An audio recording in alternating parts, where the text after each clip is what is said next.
একটা ঢেকুর উঠবে উঠবে করছে। এই তৃপ্তি ঢেকুরটা না উঠলে না দুবেলা বাদকে পোষায় না। এই দুবার উঠলো, একটা পুরোটা একটা অর্ধেক। হ্যালো বন্ধুরা, কেমন আছে সবাই? আশা করি সবাই খুব খুব ভালো আছো, আমিও ভালো আছি। আবারও চলে এলাম খুব ছোট্ট একটা ফ্রেশ রিডিং ব্লগ নিয়ে। তো আজকে দুপুরবেলা মোটামুটি অনেক কিছু নিয়ে খেতে বসেছি। তো কী কী মেনু আছে একটু টুক করে দেখে নাও আগে। তো বন্ধুরা, আজকে আমার দুপুরবেলার মেনুতে রয়েছে সাদা ভাত, সঙ্গে কাঁচা টমেটো আর সেদ্ধ আলু লঙ্কা দিয়ে মাখা। এদিকে রয়েছে অল্প করে শিম ভাজা, বেগুন ভাজা, আমার প্রিয় আমাদি মাছের ঝাল, আর আলু বড়ি দিয়ে মাছের ঝোল। তো বন্ধুরা, প্রথমে শুরু করি। এই কাঁচা টমেটো, আলু সেদ্ধ আর লঙ্কা দিয়ে মাখা, এর মধ্যে অল্প একটু তেলও দেওয়া আছে। এটা আমি আবার একেবারে ভাতের সাথে চটকাই না, জাস্ট একটু পুর দিয়ে দিয়ে খাই। বাহ, দারুণ দারুণ। এই কাঁচা টমেটো খেতেও ভালো লাগে আর খাওয়াও ভালো, দারুণ। শুধুমাত্র যাদের ইউরিক অ্যাসিড আছে তারা বোধহয় সম্ভবত কাঁচা টমেটো খায় না বা খাওয়া উচিত না। তা বাদ বাকি কাঁচা টমেটোর অনেক গুণ আছে।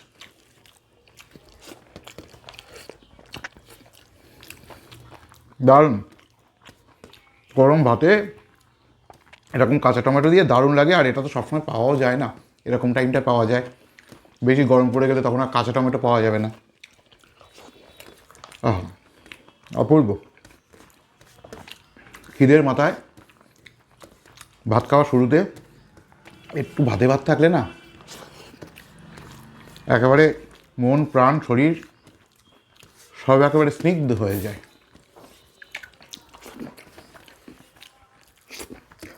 অপূর্ব খেলাম, অপূর্ব। এইবারে খাবো এই যে দেখতে পাচ্ছ তেল তেল করে শিম ভাজা। তো শিম ভাজাও আমি ভাতের সাথে সেইভাবে মাখবো না, জাস্ট শিমগুলো ভাতের মধ্যে এইভাবে পুর দেবো। এবারই ভালো লাগে, কারণ এই ভাজাভুজি আইটেমগুলো না ভাতের সাথে চটকে খেতে ঠিক ভালো লাগে না। এই ভাজাভুজি মানে হালকা করে একটু ভাতের মধ্যে পুর দিতে হবে আর খেতে হবে। এভাবে খেতে ভালোও লাগে, অনেকটা ভাত খাওয়াও যায়। আর ভাজাভুজি ভাতে মাখলে একটু শুকনোটা বেশি হয়ে যায়, যার ফলে কি ভালো লাগে না। আহা, অপূর্ব। আর মা একটু তেল তেল করে বানিয়েছে তো আরও সুন্দর লাগছে, দারুণ। কিন্তু মুশকিলটা হয়ে গেছে কি, খাবার জল নেই। আমাকে প্রতিদিন খেতে দেয় কিন্তু একটু জল দেয় না খেতে। আর প্রতিদিন আমি জল চাই, তারপরে জল আসে। মা বলছে জলটা তো নিয়ে বসলে পারিস, একটু গ্লাসে করে গুছিয়ে দিতে হয়। 1 গ্লাস জল। গ্লাসে জল খেয়েছো?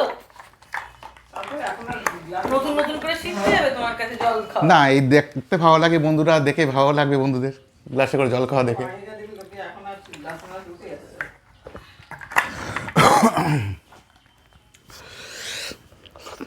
আসলে ব্যাপারটা হচ্ছে সব শুকনো, তো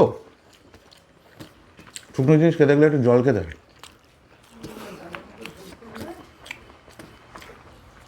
অপূর্ব। এই শিমও না আর খুব বেশি দিন পাওয়া যাবে না, অনেকটা করে এনেছে, ওই জন্য প্রতিদিন মা টুকটুক করে শিমের যে কোনো একটা আইটেম রান্না করছে। যাকে যাক, এবারে খাবো বেগুন ভাজা। বেগুন ভাজা দিয়ে ভাত খেতে না অপূর্ব লাগে। এই বেগুন ভাজা শুধু ভাত দিয়ে খাওয়ার সময় না, ছোটোবেলার একটা বইয়ের একটা গল্পের লাইন খুব মনে পড়ে এবং গল্পটা খুব জনপ্রিয়। সেটা হলো পথের পাঁচালী। এই পথের পাঁচালীতে দুর্গা যখন পিকনিক করতো, মানে বনভোজন, এই বেগুন ভাজা দিয়ে ভাত খাওয়ার একটা গল্প ছিল। আজও এই বয়সে যখনই আমি বেগুন ভাজি দিয়ে ভাত খেতে যাই, আমার এই গল্পের এই সিনটা মনে পড়ে যায়, মানে চোখের সামনে ভেসে ওঠে। যাকে যাক, গল্প কথা ছেড়ে বাস্তবে ফিরে এলাম। বেগুন ভাজাও শেষ হয়ে গেল। এবারে খাবো আমার প্রিয় আমাদি মাছের ঝাল। অসম্ভব ভালো লাগে। কালকেও খেয়েছি এটা, আজকেও রয়েছে আমার জন্য। আর কালকেও বোধহয় বলছিলাম বাড়িতে এটা কেউ খায় না, মানে আমাদি মাছ ভাজা একটু আধটু খেলেও আমার বাড়ির কেউ আমাদি মাছের কোনো ঝোল ঝাল কিছু খায় না। এটা শুধুমাত্র আমার জন্যই বানানো। আমার না এটা খুব ভালো লাগে, মানে দারুণ পছন্দ।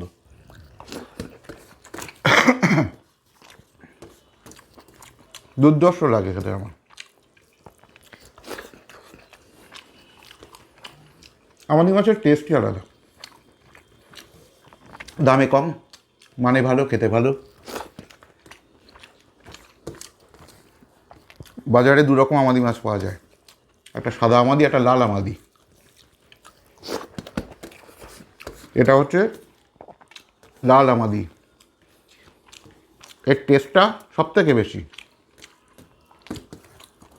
সাদা আমাদি রান্না করার সময় নুনটা খুব একটা লাগে না, ভুল বললাম, সাদা না, এই লাল আমাদি রান্না করার সময় নুনটা লাগে না, সাদা আমাদি রান্না করার সময় নুন দিতে হয়।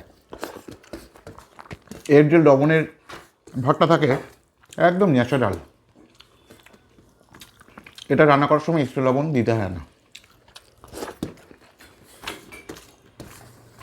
দারুণ লাগে খেতে। তোমাদের কাদের এরকম আমাদি মাছের ঝাল খেতে ভালো লাগে কমেন্ট বক্সে জানিয়ে, খুব ভালো লাগবে। অপূর্ব।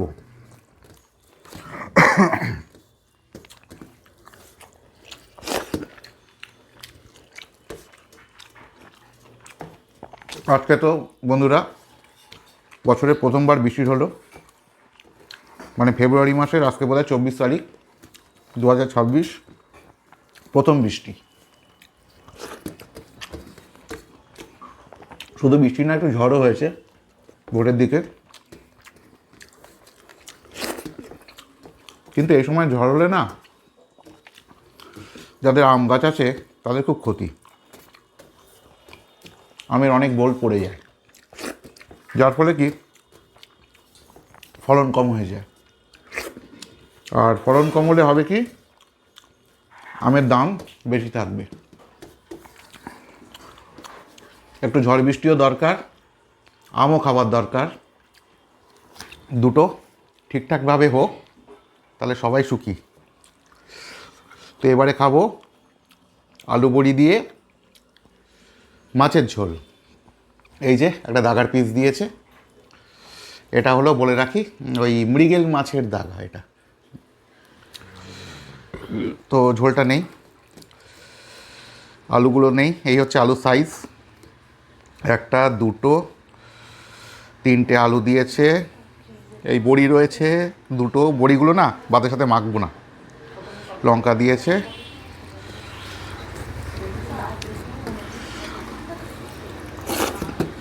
বাহ অপূর্ব অপূর্ব। মা বেশিরভাগ সময় রান্না করে মাছের কালিয়া, আজকে একটু পাল্টে আলু বড়ি দিয়ে ঝোল রান্না করেছে, তো অসম্ভব ভালো লাগছে, দারুণ। একটা ঝোল আছে, এই ঝোলটা শুধুই খেয়ে নি, অপূর্ব অপূর্ব।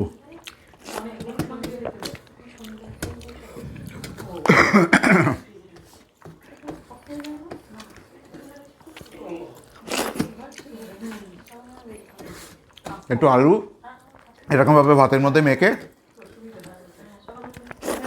দারুণ লাগে, অসম্ভব ভালো লাগে।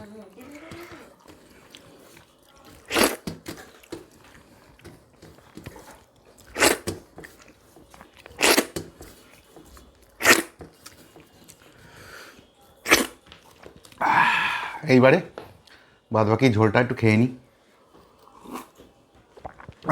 শুধু ঝোল খেতে না বেশ ভালো লাগে।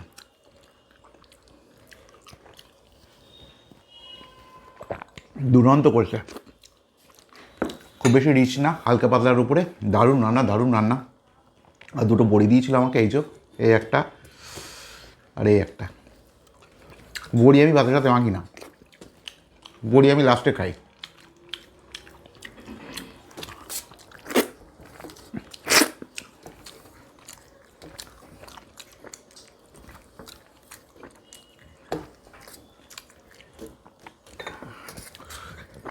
থালাটা একটু পরিষ্কার করে নেই, থালায় অনেক ঝোল আছে। কোনো ঝোল নষ্ট করা যাবে না, কিচ্ছু নষ্ট করা যাবে না, একমাত্র মাছের কাটা ছাড়া সব খেয়ে নিতে হবে।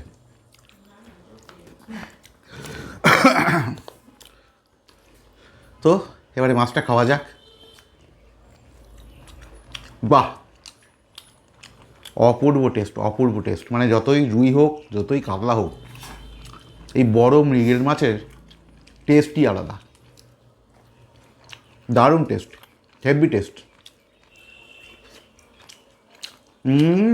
এই মাছের না আলাদা একটা মিষ্টি মিষ্টি ভাব আছে, যেটা রুই বা কাতলা মাছে হয় না।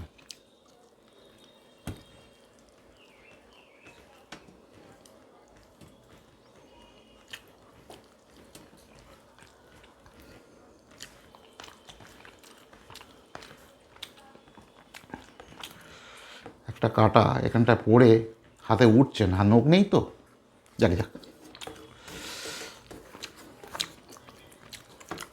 দুরন্ত টেস্ট।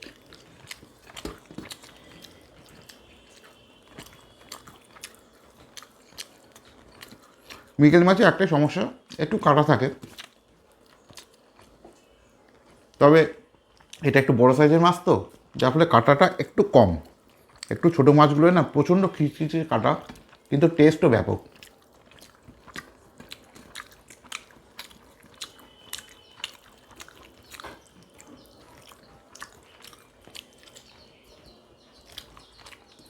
বিভৎস স্বাদ, বিভৎস স্বাদ মাছের।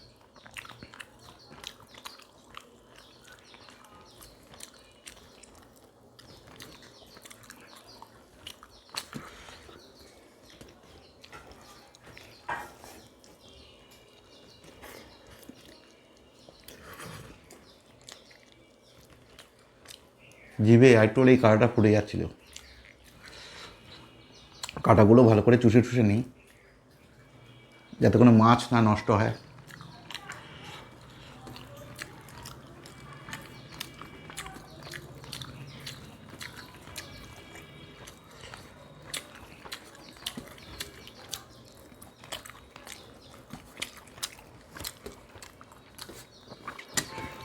অপূর্ব।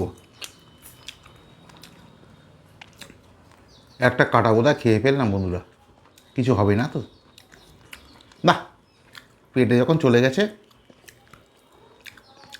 কিছু হবে না। কাটা হলো ক্যালসিয়াম, শরীরের জন্য ভালো।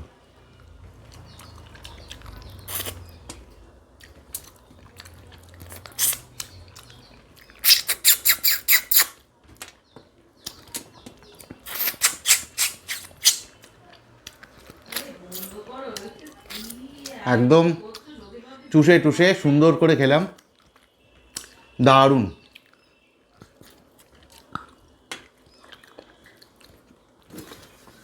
কাটাগুলি এখানে রাখি।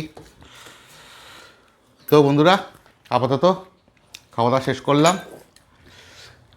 কাটা ঢেকুর উঠবে উঠবে করছে। এই তৃপ্তি ঢেকুরটা না উঠলে না দুবেলা বাদকে পোষায় না। এই দুবার উঠলো, একটা পুরোটা একটা অর্ধেক। যাকে যাক, ভিডিওটা এখানে শেষ করছি।